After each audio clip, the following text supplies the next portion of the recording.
Ênclise e próclise. Denomina-se ênclise a situação de uma palavra que depende do acento tônico da palavra anterior, com a qual forma, assim, um todo fonético. Próclise é a situação contrária, a vinculação de uma palavra átona à palavra seguinte, a cujo acento tônico se subordina. São proclíticos, por exemplo, o artigo, as preposições e as conjunções monossilábicas. São geralmente enclíticos os pronomes pessoais átonos. A ênclise e, sobretudo, a próclise são responsáveis por frequentes alterações vocabulares. Perdendo o seu acento tônico, a alma da palavra, no dizer de Diomedes, um vocábulo perde o seu centro de resistência e fica sujeito a reduções violentas. Vejam, por exemplo, estes versos de Raul Bopp. Aqui você corta. Corta para o caderninho. Agora é essa parte, é isso que eu quero dizer. Vamos para as Índias. Estou na página 19 do Cadernão de Língua Portuguesa. Olha, melhor mesmo é buscar vento mais profundo. Esses dois casos dos versos de Raul Bopp, eles vão ser utilizados na prova com outros vocabulários, com outros exemplos, quando o examinador quiser perguntar sobre ênclise e próclise. Então eu li o parágrafo todo, é importante você ler o parágrafo e destacar no seu caderninho apenas o uso. É sobre o uso que nós estamos falando. Nesses exemplos aparecem as formas pras Índias e profundo. Abreviações de para as e para o provocadas pela próclise. Também a forma seu de senhor, seu José, seu João, que ocorre nesse passo de Marques Rebelo. Segura esta, seu Fagundes. Segura essa, seu Fagundes, também vai para o caderninho. Por quê? Porque é um uso. Tá compreendendo? Não seria mais possível a substituição de senhor por seu, já que a autonomia acentual da palavra a resguardaria de qualquer mutilação. Então, quando se diz Fagundes, o senhor segura esta, não dá para colocar seu. Não seria possível a substituição de senhor por seu, já que a autonomia acentual da palavra, senhor, a resguardaria de qualquer mutilação. Então dá para ser de seu para senhor, ou de senhor para seu, desculpe, dá para ser de seu para senhor, mas não dá para ser de senhor para seu. O ponto é, corta os casos concretos, corta os usos, é o uso que interessa para a banca. Acento de insistência. Além dos chamados acentos normais, principal e secundário, uma palavra pode receber outro, chamado de insistência, que serve para realçá-la em determinado contexto, quer impregnando-o de afetividade, emoção, quer dando ênfase à ideia que expressa. Daí, distinguimos dois tipos de acento de insistência: o acento afetivo e o acento intelectual. O acento afetivo. Se enunciarmos calmamente, sem intenção particular, a frase é um homem miserável. A pronúncia da palavra miserável caracteriza-se por apresentar acentuada apenas a sílaba ra, de miserável. Miserável. E ela é emitida com maior intensidade, com maior altura e às vezes com maior duração que as demais. Mas a mesma frase, é um homem miserável, pode ser enunciada no momento em que nos achamos presos de certa emoção. Podemos, por exemplo, estar possuídos de um sentimento de cólera ou de desprezo em relação ao indivíduo que consideramos miserável. Esse nosso sentimento exprime-se, então, foneticamente por um realce particular da sílaba inicial, mi, que passa a competir com a palavra tônica ará. Chega a igualá-la quanto à intensidade e altura e até a superá-la quanto à duração vogal, e principalmente da consoante que antecede. No primeiro caso, a palavra recebe apenas um acento, miserável. No segundo, ela possui dois, quase equivalentes. Miserável! A esse novo acento de caráter emocional chamamos acento afetivo. Acento intelectual. Com o acento afetivo, impressionamos determinada palavra de emoção particular. É ele uma espécie de comentário sentimental que fazemos a um elemento do enunciado. Mas nem sempre o realce sonoro de uma sílaba diversa da tônica normal põe em jogo a nossa sensibilidade aguçada. É por vezes um recurso eficaz de que dispomos para valorizar uma noção, para defini-la, para caracterizá-la, geralmente contrastando-a com outra. Por sua função, denominamos acento intelectual a esse tipo de acento de insistência.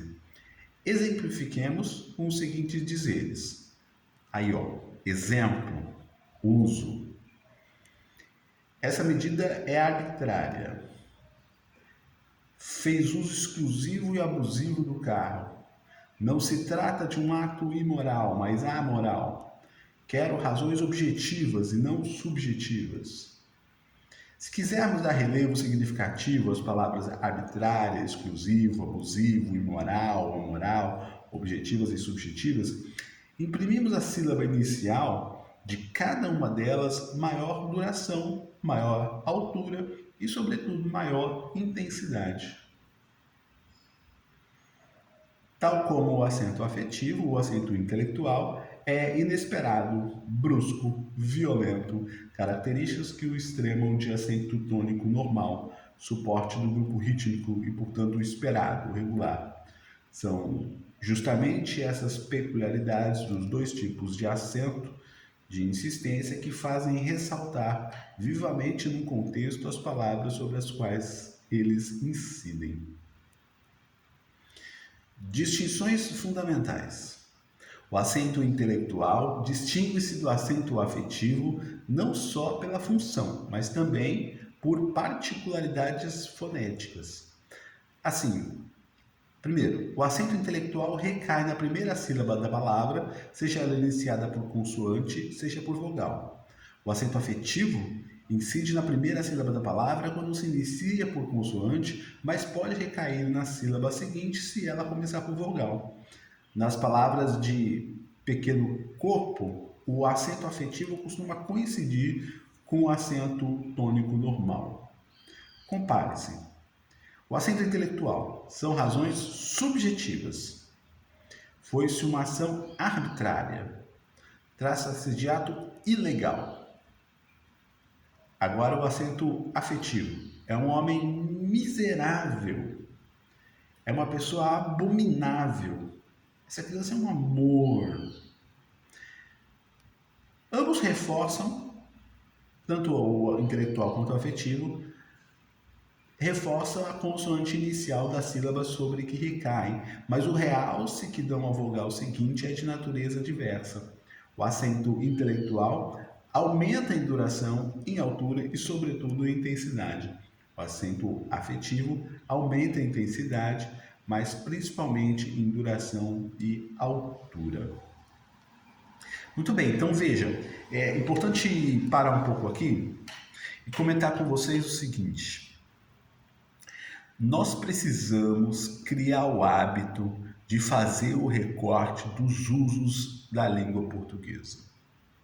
Esse é o ponto nosso. Vamos fazer o recorte dos usos. A explicação, para nós, é importante nessa primeira leitura, ou quando você assiste o vídeo. Aí você vai participar, digamos assim, da leitura do texto.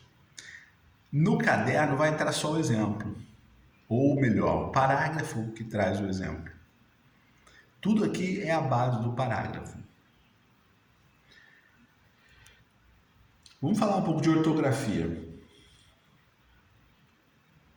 Letra e alfabeto. Para reproduzirmos na escrita as palavras de nossa língua, empregamos certo número de sinais gráficos chamados letras. O conjunto ordenado das letras de que nos servimos para transcrever os sons da linguagem falada denomina-se alfabeto. O alfabeto da língua portuguesa consta fundamentalmente das seguintes letras: A, B, C, D, E, F, G, H, I, J, K, L, M, N, O, P, Q, R, S, T, U, V, W, X, Y, Z. As letras K, W e Y só se empregam em dois casos.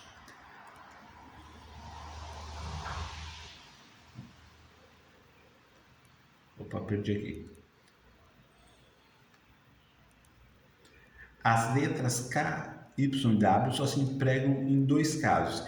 Eu vou pular essa parte porque isso não se aplica mais, uma vez que nós já temos a nova ortografia. Então, vou passar aqui. O KW e o Y foram absolutamente incorporados à língua portuguesa. Notações léxicas, isso aqui é bom.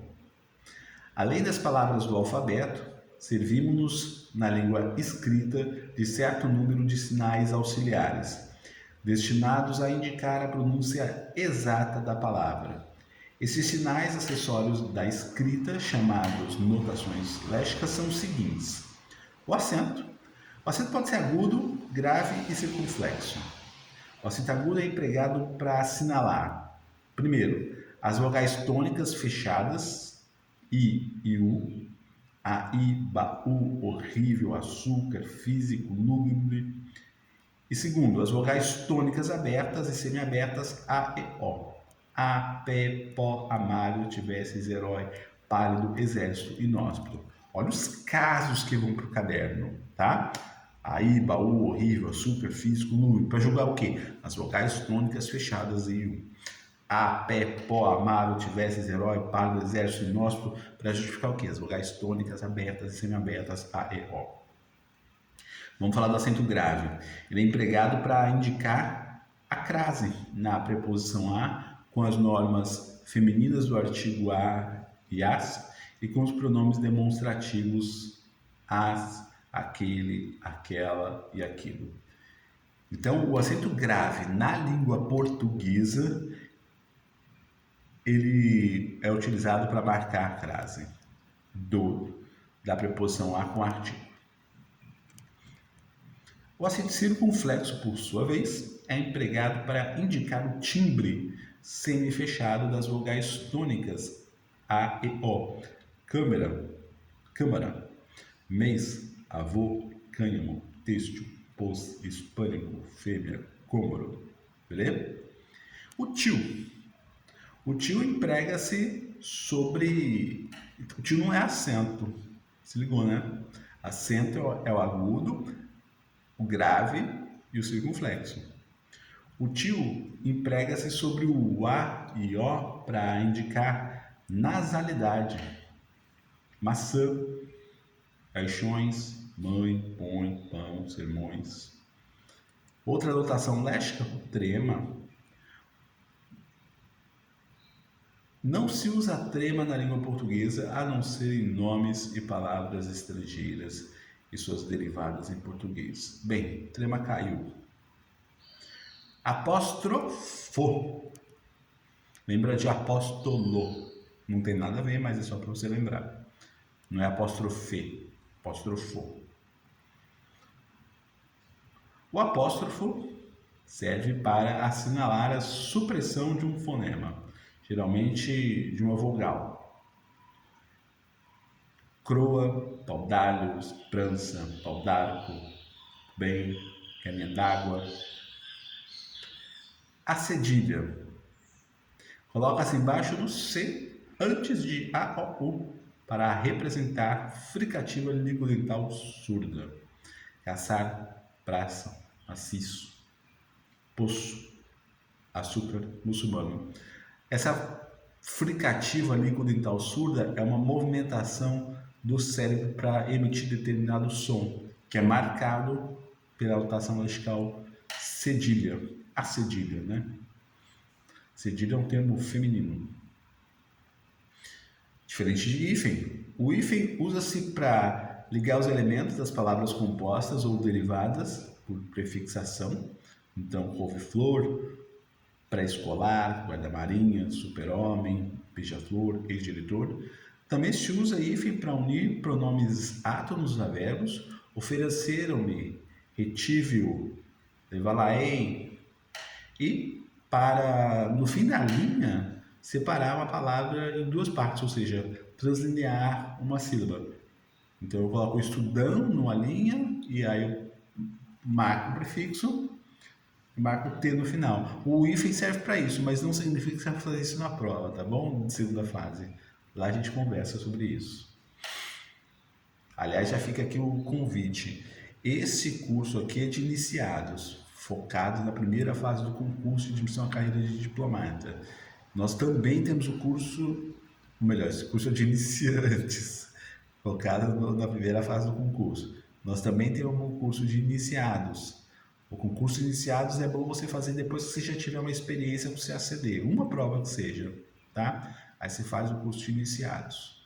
O iniciados é voltado para as questões discursivas da nossa prova.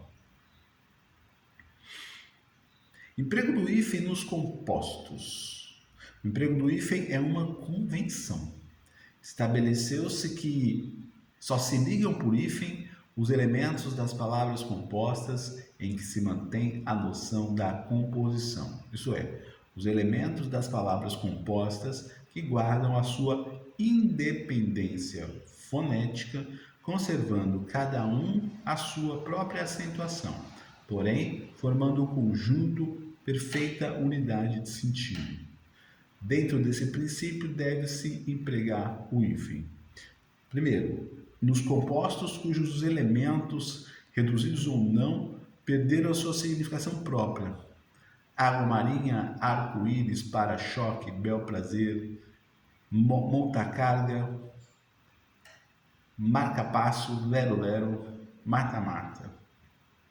Nos seguintes casos, os elementos se acultinam sem hífen, portanto. Girassol, madressilva, manda-chuva, passatempo, pontapé, paraquedas, paraquedismo, paraquedista.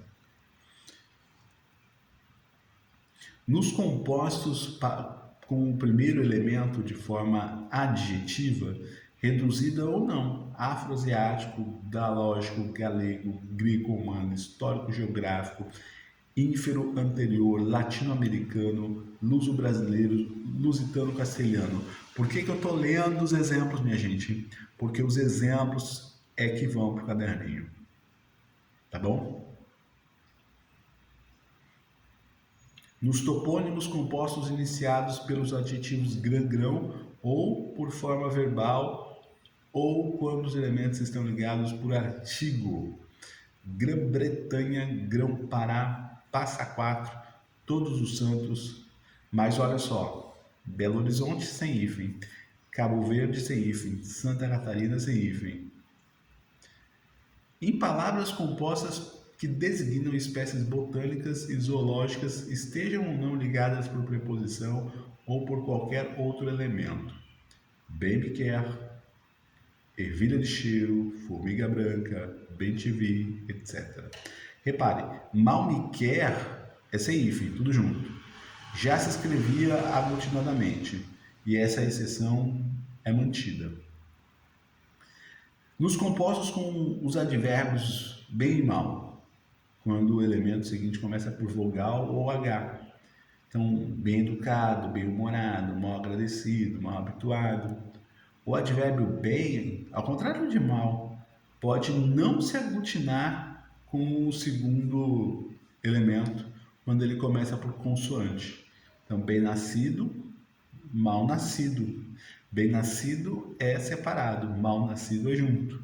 Bem falante é separado, mal falante é junto. Bem mandado é separado, mal mandado é junto. Mas em muitos compostos, o bem aglutina-se com o segundo elemento. Benfazejo, bem feito, benfeitor, bem-querência. É o caso de vocês colocarem todos esses casos no caderninho. Nos compostos com sem, além, a quem, recém, sem cerimônia, além mar, aqui em fronteiras, recém-casado, tudo com hífen. Mas olha só, não se usa hífen em locução de qualquer tipo, sejam substantivas, adjetivas, pronominais, adverbiais, prepositivas, conjuncionais, salvo as seguintes exceções. Aí você bota as exceções no caderninho. Água de colônia, arco da velha, cor de rosa, mais que perfeito, pé de meia, ao Deus dará,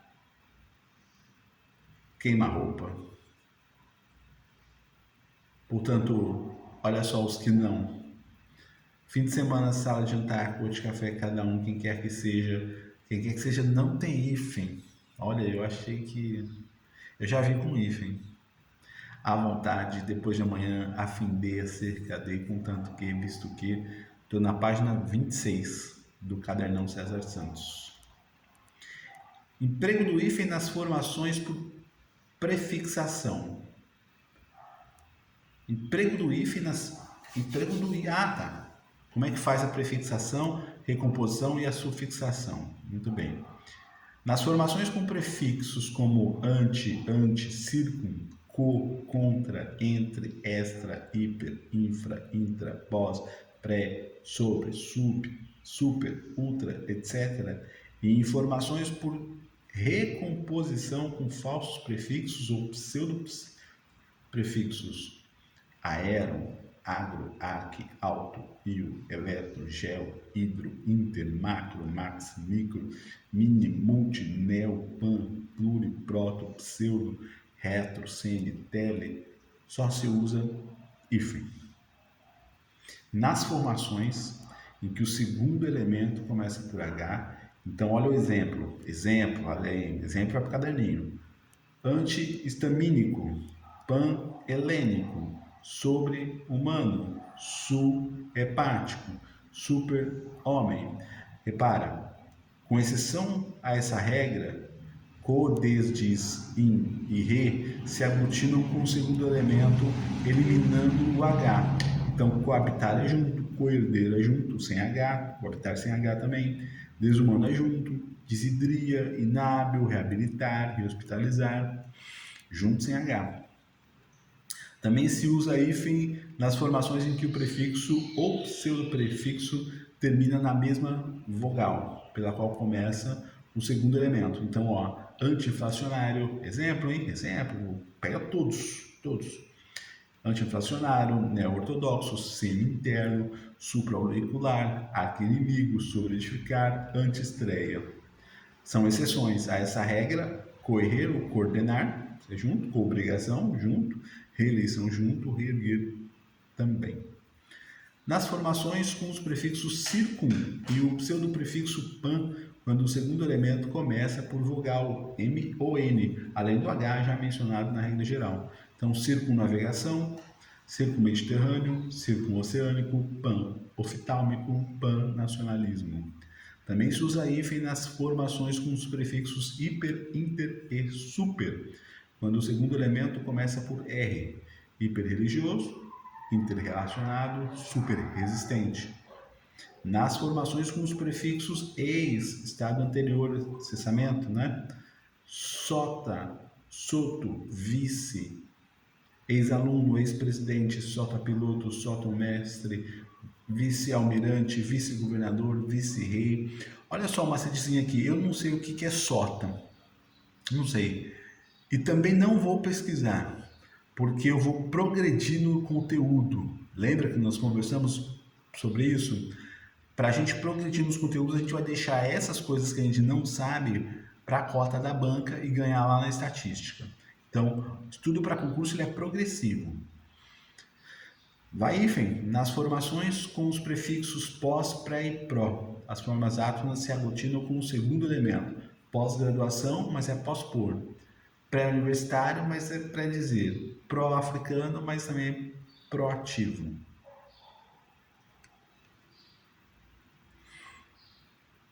Eu vou parando por aqui, na página 27, porque ele continua com uns exemplos de hífen.